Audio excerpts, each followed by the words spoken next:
সেখানকার নিয়ম অনুযায়ী আর্থিক লেনদেন করবেন।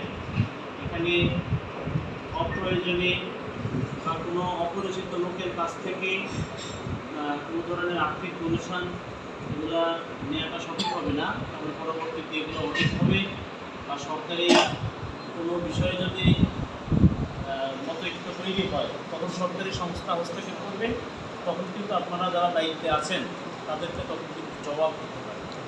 সেই জন্য এই বিষয়গুলো আপনারা সবসময় খেয়াল রাখবেন যে একটা সোসাইটি বা একটা সংস্থা চালাতে গেলে স্বচ্ছতা রাখতে হবে।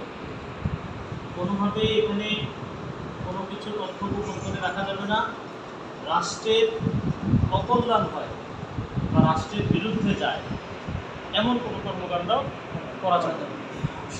আর যখন যেই কর্মকাণ্ডে আপনারা করবেন, আমাদের সংশ্লিষ্ট ইউনিয়ন পরিষদের চেয়ারম্যান আছে, ওয়ার্ড মেম্বার আছে, আপনারা অবশ্যই তাদেরকে অবহিত করে তাদেরকে জানিয়ে আপনারা আপনাদের কাজ করবেন। নিজেরা কোনো কিছু করতে গিয়ে যদি কোনো ধরনের জটিলতা তৈরি হয় তখন কিন্তু আপনারা পাশে কাউকে পাবেন। জি জি।